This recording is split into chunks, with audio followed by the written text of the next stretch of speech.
Well, our next speaker is known in nearly every galaxy as an acting legend, but he will be the first to tell you that planet Earth is the only home we have. I'm very glad to introduce him as a tireless champion for conservation and an outspoken climate change activist. Please welcome the Executive Vice Chair of Conservation International and recent recipient of its prestigious Founders Award, Harrison Ford.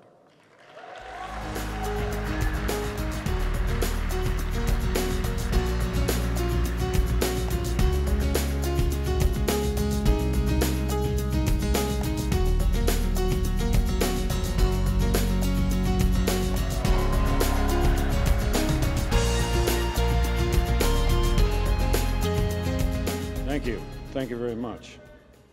Thank you for being here. You're here, I'm here, because we care. Not just for today, but we care passionately for the future. We know that we only have the possibility of avoiding a looming climate catastrophe if people like us refuse to give up. Conservation International has been working for 30 years to protect nature for people. I've been on their board for over 20 years. We've done some good work in that time, working with others, many of whom are in this room today. We've accomplished a lot, but all of that is at risk if we don't change the path that we're on today. The future of humanity is at stake. While you work to meet the challenge of climate change, I beg of you, don't forget nature. Because today, the destruction of nature accounts for more global emissions than all the cars and trucks in the world. We can put solar panels on every house, we can turn every car into an electric vehicle, but as long as Sumatra burns, we will have failed.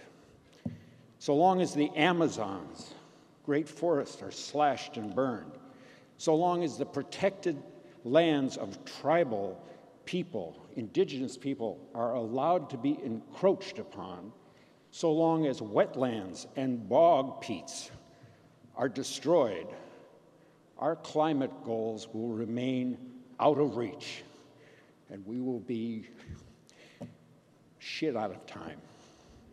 If we don't stop the destruction of our natural world, nothing else will matter. Why? Because protecting and restoring forests, mangroves, wetlands, these huge, dense carbon sinks represent at least 30% of what needs to be done to avoid catastrophic warming. It is, at this time, the only feasible solution for absorbing carbon on a global scale. Simply put, if we don't protect nature, we can't protect ourselves. This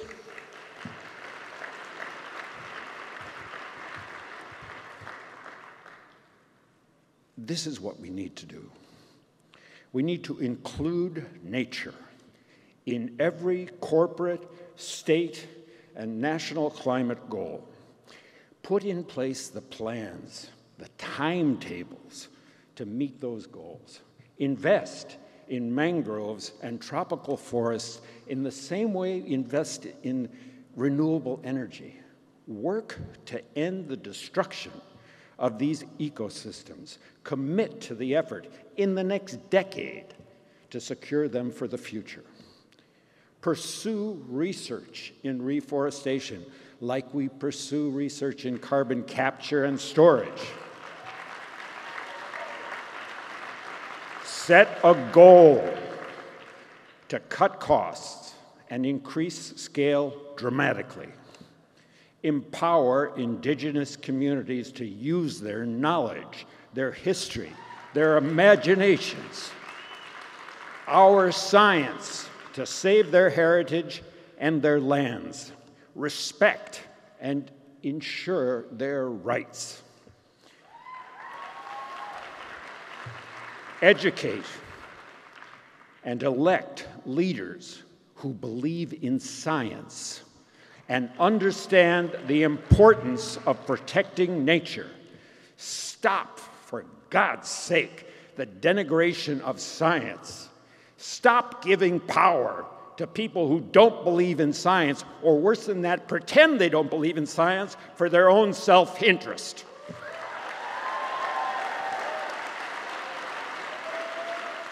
They know who they are. We know who they are. We are all, rich or poor, powerful or powerless.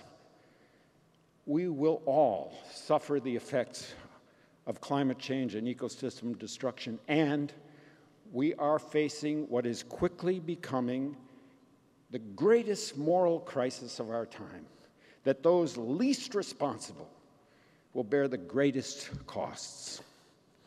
So never forget who you're fighting for.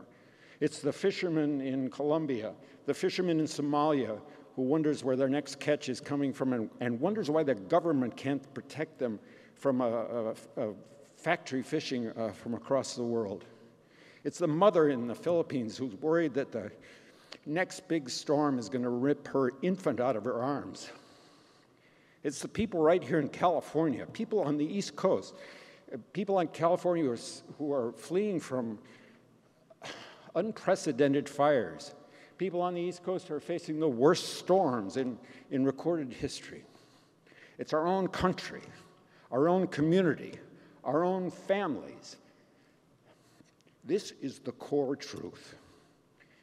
If we are to survive on this planet, the only home any of us will ever know, for our climate, for our security, for our future, we need nature. Now, more than ever.